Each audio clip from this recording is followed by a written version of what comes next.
রাসূলুল্লাহ সাল্লাল্লাহু আলাইহি ওয়াসাল্লামের দাদা আব্দুল মুত্তালিব একদা কাবার চত্বরে ঘুমিয়ে রয়েছেন। এমন সময় একজন আগন্তুক ব্যক্তি তাকে এসে বললেন, হে আব্দুল মুত্তালিব, তুমি তয়বা খনন করো। আব্দুল মুত্তালিব তাকে জিজ্ঞাসা করলেন, তয়বা কি? তিনি তার কোনো প্রশ্নের উত্তর না দিয়েই সেখান থেকে চলে গেলেন। পরদিন তিনি আবার সেই স্থানে ঘুমিয়ে রয়েছেন। আগন্তুক তাকে এসে বলল, হে আব্দুল মুত্তালিব, তুমি বাররা খনন করো। তখন আব্দুল মুত্তালিব লোকটিকে জিজ্ঞাসা করলেন, বাররা কি? তার প্রশ্নের কোনো উত্তর না দিয়েই লোকটি সেখান থেকে আবার চলে গেল। আবার আব্দুল মুত্তালিব সেই স্থানে ঘুমিয়ে রয়েছেন। আগন্তুক ব্যক্তিটি আবার এসে তাকে বলল, হে আব্দুল মুত্তালিব, তুমি মাজমুনা খনন করো। আব্দুল মুত্তালিব তাকে আবার জিজ্ঞাসা করলেন, মাজমুনা কি? আগন্তুক সেই ব্যক্তিটি তার প্রশ্নের কোনো উত্তর না দিয়েই সেখান থেকে চলে গেলেন। পরদিন আবার যখন তিনি সেই স্থানে ঘুমিয়ে রয়েছেন, লোকটি আবার এসে তাকে বলল, হে আব্দুল মুত্তালিব, তুমি জমজম খনন করো। তখন আব্দুল মুত্তালিব তাকে জিজ্ঞাসা করলেন, জমজম কি? তখন আগন্তুক ব্যক্তিটি উত্তর দিল, জমজম এমন একটি কূপ যার কোনো দিন শেষ হবে না। সে সর্বদাই মানুষের তৃষ্ণা নিবারণ করতে থাকবে। সে সর্বদা হাজিদের তৃষ্ণা নিবারণ করতে থাকবে। তখন আব্দুল মুত্তালিব আবার তাকে জিজ্ঞাসা করলেন, আমি কিভাবে জানব জমজম কূপের অবস্থান কোথায়? তখন ব্যক্তিটি বলল, যেখানে রয়েছে একটি পিপিলিকার বাসা এবং রক্তে রঞ্জিত একটি মাংস, এবং সেই মাংসটিকে ঠুকরাচ্ছে একটি কাক, আর সেখানেই জমজম রয়েছে। সেই ব্যক্তিটি যখন আব্দুল মুত্তালিবকে জমজম কূপের পরিচয় ও এর অবস্থান সম্পর্কে জানিয়ে দিলেন, তখন আব্দুল মুত্তালিব বুঝতে পারলেন যে এটা একটি সত্য স্বপ্ন। পরদিন নিয়ম অনুসারে আব্দুল মুত্তালিব খোঁজ করলেন এবং কূপ খোঁড়ার যন্ত্রপাতি নিয়ে কাবার চত্বরে আসলেন। তখন তার সাথে ছিল তার একমাত্র ছেলে হারেস ইবনে আব্দুল মুত্তালিব। তখন আব্দুল মুত্তালিবের একটি সন্তান ছিল, আর অন্যান্য সন্তানেরা তখনও জন্মগ্রহণ করেনি। তখন তিনি দেখতে পেলেন কাবার অদূরেই একটি উট জবাই করা হয়েছে। এমন সময় একটি কাক সেখান থেকে একটি গোশতের টুকরা নিয়ে কাবার নিকটেই একটি পিপিলিকার বাসার উপর ফেলে দিল। অতঃপর সে ঠোঁট দিয়ে সেই গোশতের টুকরাটির উপর ঠুকরাতে লাগলো। আব্দুল মুত্তালিব তখন বুঝতে পারলেন যে এখানেই রয়েছে জমজম কূপের অবস্থান। সেই স্থানে গিয়ে তিনি খনন করতে লাগলেন। খুঁড়তে খুঁড়তে যখন জমজম কূপের পার প্রকাশিত হয়ে গেল, তখন আব্দুল মুত্তালিব বুঝতে পারল যে তিনি সেই জমজম কূপের সন্ধান পেয়েছে। লোকজন বুঝতে পেরে সেখানে ভিড় জমিয়ে ফেলল এবং তারা বলল, হে আব্দুল মুত্তালিব, এটা আমাদের আদিপিতা হজরত ইসমাইলের কূপ। এখানে সবারই অধিকার রয়েছে, অতএব তুমি এই কূপে আমাদের সবাইকে শরিক করে নাও। তখন আব্দুল মুত্তালিব বলল, আমি কোনোভাবেই তোমাদেরকে এই কূপের মালিকানার শরিক করব না। এই স্বপ্ন আমাকেই দেখানো হয়েছে এবং এই কূপের সাথে আমাকেই বিশেষায়িত করা হয়েছে, আর কাউকে এই ব্যাপারে স্বপ্ন দেখানো হয়নি। অতএব তোমরা কেউ এই কূপের মালিকানায় শরিক হতে পারবে না। কুরাইশরা তখন বলল, আমরা তোমার সাথে বিবাদ না করে এত সহজে এই কূপের মালিকানা তোমার কাছে হস্তান্তর করব না। যখন তারা আব্দুল মুত্তালিবকে কূপ খনন করতে প্রচণ্ডভাবে বাধা দিতে লাগলো, তখন আব্দুল মুত্তালিব আল্লাহর দরবারে দোয়া করলেন, হে আল্লাহ রব্বুল আলামিন, আজ যদি আমার 10টা সন্তান থাকতো, তাহলে তারা আমার সাথে পক্ষ হয়ে কুরাইশদের সাথে যুদ্ধ করত এবং তারা আমার কাজে সহযোগিতা করত। হে রহমানুর রহিম, তুমি যদি আমাকে একে একে 10টি সন্তান দান করো, এই 10টি সন্তানের মধ্য থেকে আমি একজনকে তোমার রাস্তায় কুরবানি করে দেব। তখন কুরাইশরা তাকে বলল, হে আব্দুল মুত্তালিব, তুমি আমাদের মাঝে ইনসাফ প্রতিষ্ঠা করো। তুমি পিতা ইসমাইলের কূপটি একাই ভোগ করিও না। আব্দুল মুত্তালিব তখন বললেন, তাহলে তোমরাই ঠিক করো যে তোমরা কাকে বিচারক হিসাবে নির্ধারণ করতে চাও। তখন সকলেই বলল, ইয়েমেনে একজন গণক মহিলা থাকে, আমরা সকলেই তাকে বিচারক হিসাবে নির্ধারিত করলাম। আব্দুল মুত্তালিব তখন বললেন, ঠিক আছে, তাহলে সেখানে আমারও কোনো আপত্তি নেই। কুরাইশরা তখন আব্দুল মুত্তালিবের সাথে সেই গণক মহিলার কাছে যাওয়া শুরু করলো। দিনটি ছিল গ্রীষ্মের দিন। প্রচণ্ড গরম আর রৌদ্রের তাপে সব কিছু যেন পুড়ে যাচ্ছিল। ইয়েমেন পর্যন্ত মরুভূমির কাছে কোনো গাছপালা ছিল না। এই কঠিন মুহূর্তে আব্দুল মুত্তালিব তার সঙ্গীদেরকে নিয়ে সেই মহিলার কাছে যাওয়া শুরু করলেন এবং ইয়েমেনের কাছেই এসে একটি মরুভূমিতে উপনীত হলেন এবং তাদের সাথে থাকা পানিও ফুরিয়ে গেল। তারা প্রচণ্ড ক্ষুধার্ত ও তৃষ্ণার্ত হয়ে পড়লেন। তারা পিপাসায় এতই কাতর হয়ে পড়লেন যে তারা বিশ্বাস করতে লাগলো যে কিছুদিনের মধ্যেই তাদের মৃত্যু হয়ে যাবে। তখন আব্দুল মুত্তালিব তার সঙ্গীদের ভয় বুঝতে পেরে তাদেরকে জিজ্ঞাসা করলেন, তোমরা এখন কি করতে চাও? তখন সকলে বলতে লাগলো, তুমি আমাদেরকে যে পরামর্শ দিবে আমরা সেই পরামর্শ অনুযায়ী চলতে লাগব। আমাদের এখন কি করা উচিত? আব্দুল মুত্তালিব তখন বলল, আমার মনে হয় আমাদের প্রত্যেকেরই উচিত যে নিজেদের জন্য একটা কবর খনন করা এবং সেই কবরে বসে মৃত্যুর জন্য অপেক্ষা করতে থাকা। যখন কেউ মারা যাবে তখন অন্যান্য সঙ্গীরা তাকে সেই কবরে দাফন করবে। শেষে বাকি থাকবে মাত্র একজন ব্যক্তি। এতগুলো লোকের দাফন না হওয়ার চাইতে একজন লোকের দাফন না হওয়া অধিক উত্তম। আব্দুল মুত্তালিবের এই পরামর্শ অনুযায়ী সকলেই তাদের জন্য একটি কবর খনন করল। কবরে বসে তারা মৃত্যুর জন্য অপেক্ষা করতে লাগলো। কিছু সময় যখন এভাবেই চলল তখন আব্দুল মুত্তালিব মনে মনে চিন্তা করতে লাগলেন যে পানির জন্য চেষ্টা না করে এভাবে মৃত্যুর জন্য অপেক্ষা করা একটা বোকামি ছাড়া আর কিছুই নয়। যদি আমরা পানির জন্য চেষ্টা করি তাহলে হতেও তো পারে যে আল্লাহ রাব্বুল আলামিন কোনোভাবে আমাদের জন্য পানির ব্যবস্থা করে দিবেন। তখন তিনি তার সঙ্গীদেরকে বললেন, হে ভাইরা, আমরা এভাবে মৃত্যুর জন্য অপেক্ষা না করে খুঁজে দেখি কোথাও কোনো পানি পাওয়া যায় কিনা। যদি পানির অন্বেষণ না করে এভাবে নিজেদেরকে মেরে ফেলি তাহলে তো কাপুরুষ হিসেবে বিবেচিত হব। আব্দুল মুত্তালিবের এই পরামর্শ শুনে কুরাইশরা তখন নিজ নিজ বাহনের কাছে চলে গেল এবং সকলের বাহনগুলোকে প্রস্তুত করতে লাগলো।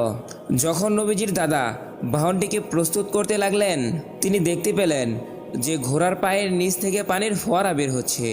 তখন নবীজির দাদা আল্লাহু আকবার ধ্বনি দিতে লাগলেন। সঙ্গে সঙ্গে অন্যান্য কুরাইশরাও তাকবীর ধ্বনি তুলতে লাগলো এবং সকলেই তাদের বাহন থেকে নেমে এসে সেই পানি তৃপ্তি সহকারে পান করলো। এভাবেই তারা তাদের জীবনও রক্ষা করলো। অতঃপর তাদের সাথে থাকা পানির পাত্রগুলোতেও তারা পানি ভরে নিল।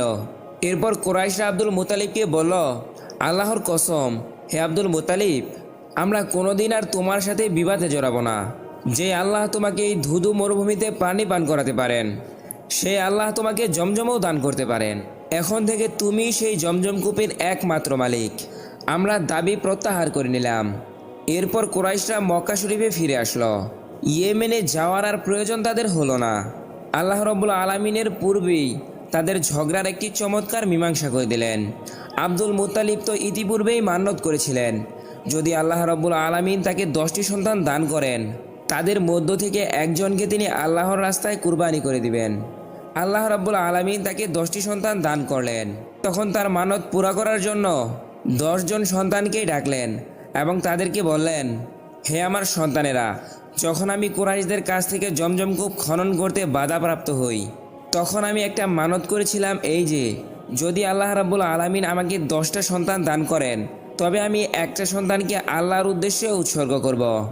আব্দুল মুত্তালিবের সন্তানেরা তার সেই মান্যত পুরা করতে রাজি হলো। তারা তাকে বলল, হে আমাদের পিতা, আমাদের করণীয় কি? আপনি আমাদেরকে নির্দেশ দেন। আপনি যেভাবে আমাদেরকে নির্দেশ দিবেন আমরা আপনার আদেশ মতোই কাজ করব। আব্দুল মুত্তালিব তখন তাদেরকে বললেন, তোমরা প্রত্যেকেই একটি করে তীর নাও এবং সেই তীরে তোমাদের নাম লিখে আমার কাছে নিয়ে আসো। আব্দুল মুত্তালিবের কথা মতো তারা তাদের তীরে নাম লিখে আব্দুল মুত্তালিবের কাছে জমা দিল।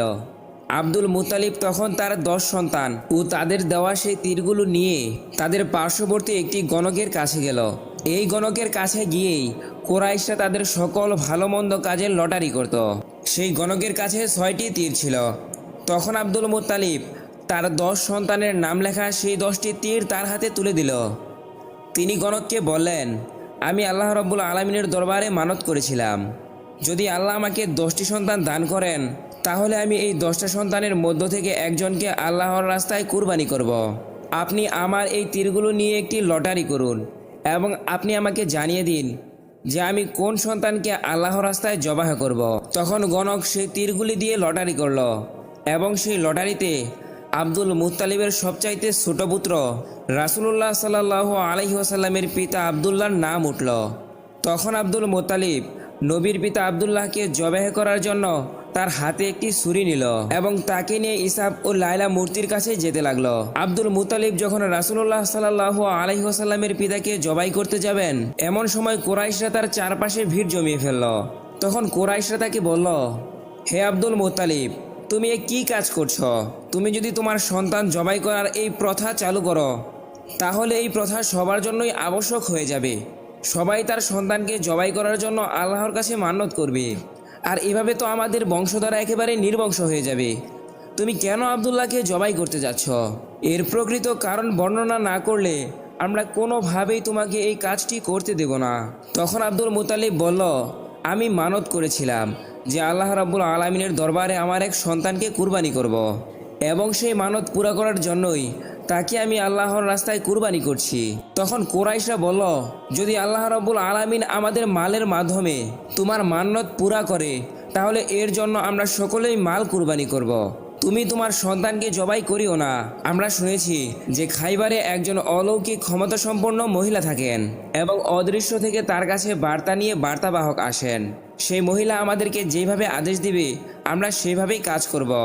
যদি সে তোমার পুত্রকে জবাই করতে বলে তাহলে তুমি জবাই করে দিও, আর যদি অন্য কোনো পদ্ধতি বলে দেয় তাহলে আমরা সকলেই সেই পদ্ধতি অবলম্বন করব।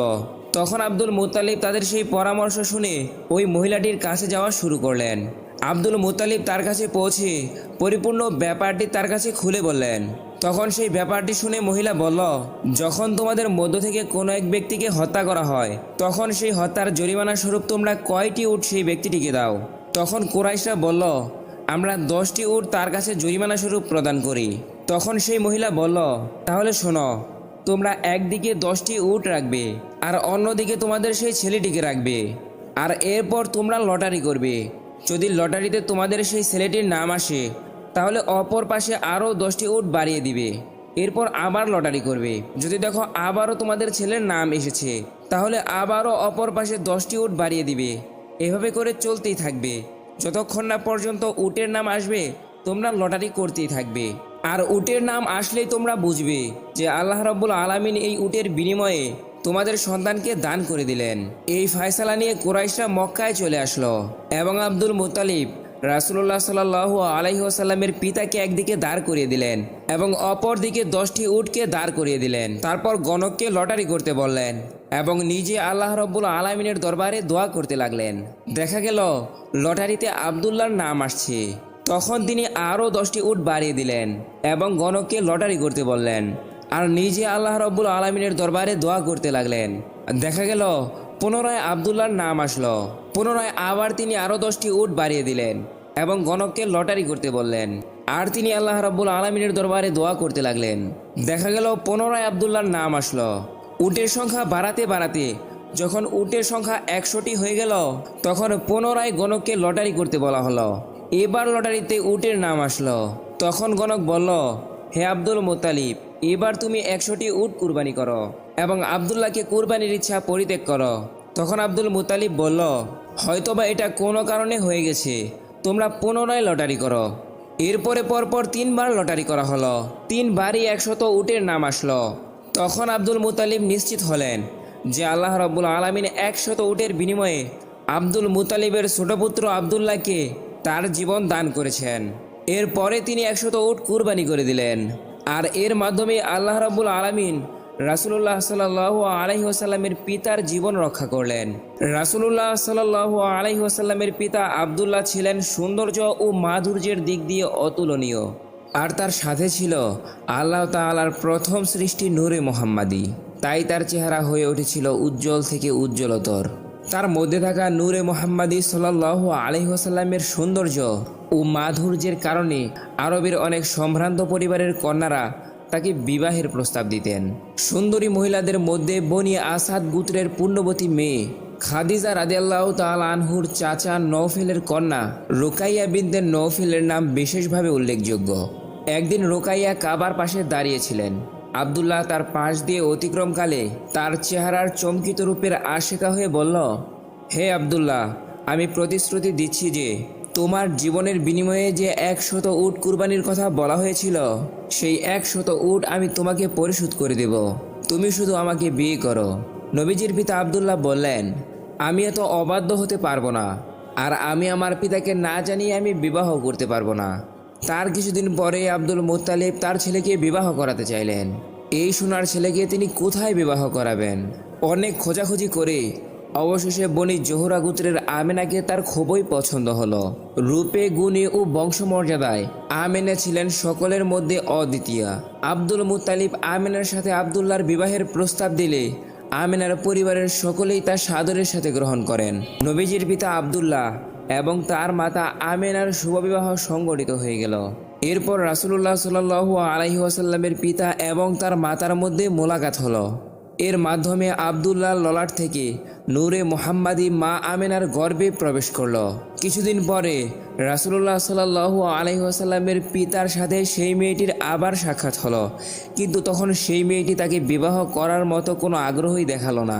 তখন রাসূলুল্লাহ সাল্লাল্লাহু আলাইহি ওয়াসাল্লামের পিতা আবদুল্লাহ তাকে জিজ্ঞাসা করলেন, সেদিন তো এত আগ্রহ দেখালে, আজ যে কিছুই বলছো না?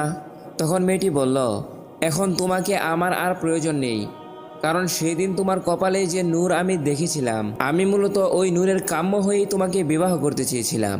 সেই মেয়েটি ছিল তৎকালীন আরবের বিখ্যাত জ্ঞানী ব্যক্তি ওয়ারাকা বিন নৌফিলের বোন।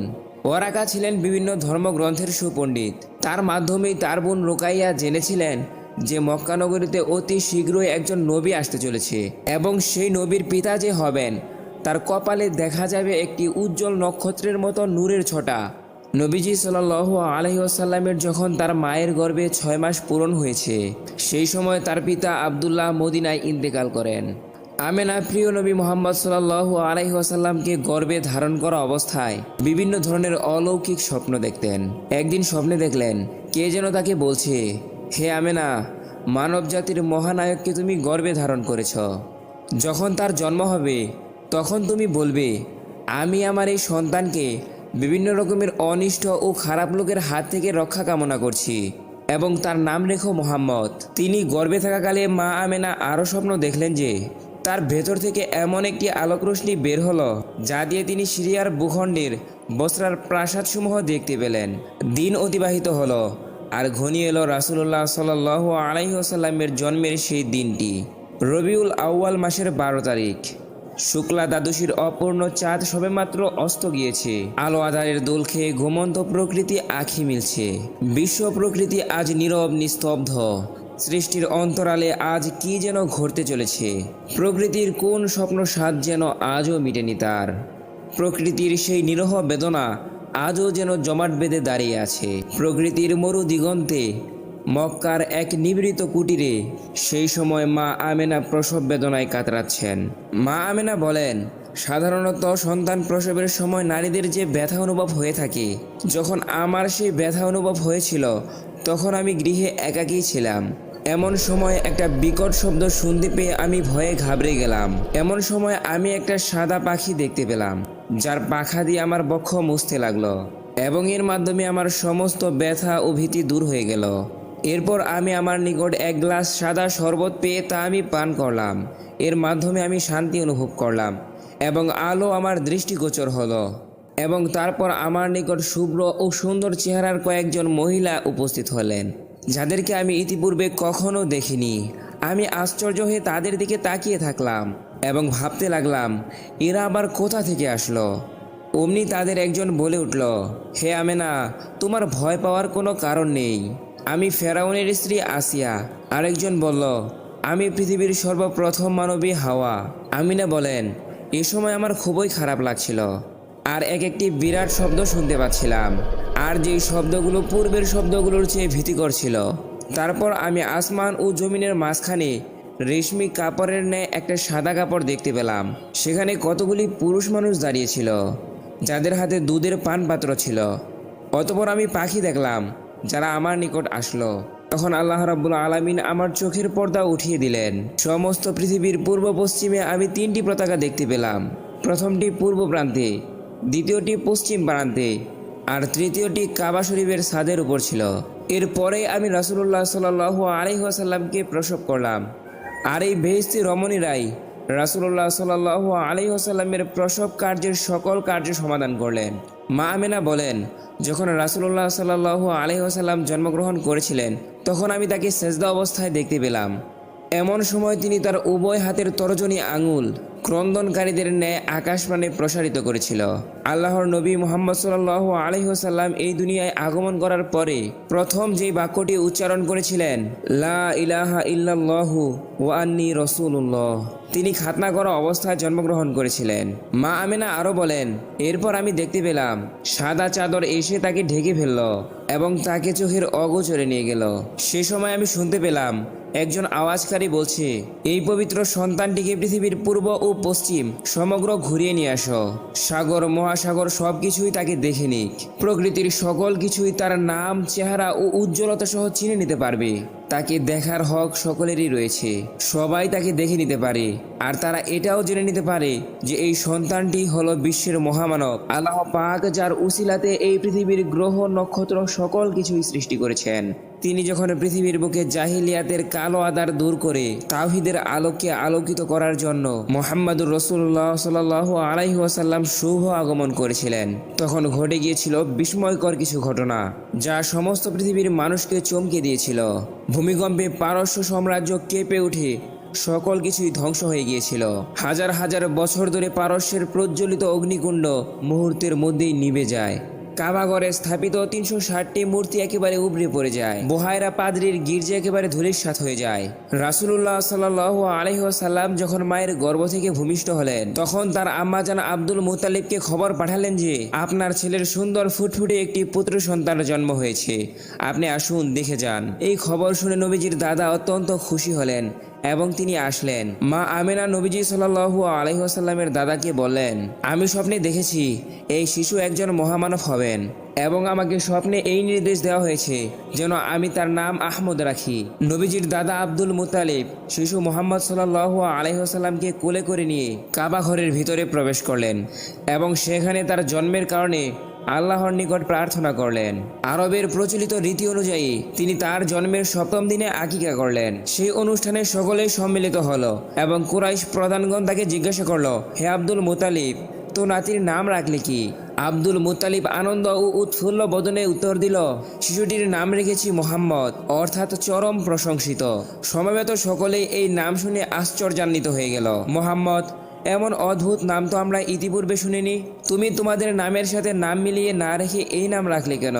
আব্দুল মুত্তালিব তখন উত্তর দিলেন, আমার এই নাতিটি হবে বিশ্ববরেণ্য, পৃথিবীর সর্বত্রই সে প্রশংসিত হবে, তাই তার নাম রাখলাম মুহাম্মদ। প্রিয় দর্শক, এই ছিল রাসূলুল্লাহ সাল্লাল্লাহু আলাইহি ওয়াসাল্লামের জন্মের অত্যন্ত চমৎকার কাহিনী। আল্লাহ পাক আমাদের সকলকে এই কাহিনী থেকে শিক্ষা লাভ করার তৌফিক দান করুন। প্রিয় নবী সাল্লাল্লাহু আলাইহি ওয়াসাল্লামের জন্মের এই মাসে তার ভালোবাসা ও মহব্বতে আল্লাহ রাব্বুল আলামিন আমাদেরকে পরিপূর্ণ করে দিন।